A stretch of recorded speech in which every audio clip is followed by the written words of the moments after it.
Let's back up. If I stayed down, I knew I'd have been dead. They'd have gone for my throat. A plumber who was on a renovation job says he was attacked by 5 dogs at once. He's telling his story tonight after being saved by another man on the same job. Good evening, everyone. I'm Katie Moore. And I'm Karen Swenson. Charisse is off.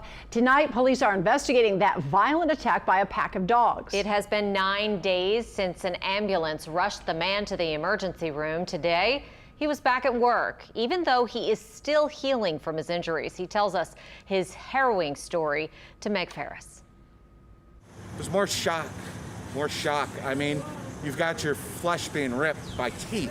It's worse than a knife wound. Licensed plumber Frank Kenneby is working on a renovation in Algiers on Elizardi Boulevard. A week ago Monday, he noticed 2 dogs that look like pit bulls eating out of the garbage down the street. Then they came after him. Next thing I know, they're charging me and barking. All of a sudden, out of nowhere, 3 more come out of this yard, darting at me. And at that point, it's like 5 against 1. I'm defenseless at this point. The dogs had him by the foot, the calves, the forearm. Those areas all needed stitches. The dogs also attacked his genitals. 9 days later, he's still in unbearable pain. It's painful. It's a lot of times I got to stop walking just to catch my breath and catch my mind. The attack lasted, he thinks, about 5 minutes.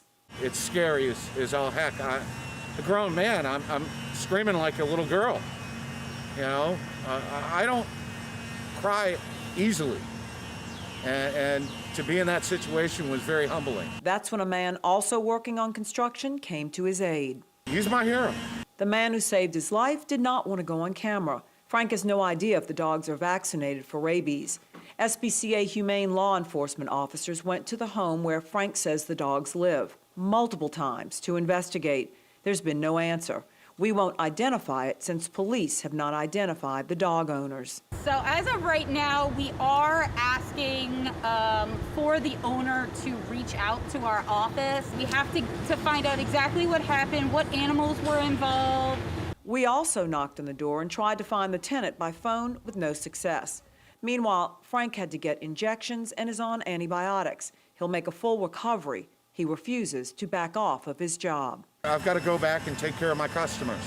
And that's why I became a plumber. SPCA officers say it's not the first time they've been called to investigate problems at the location. And we're going to keep investigating it. It's not going to go away.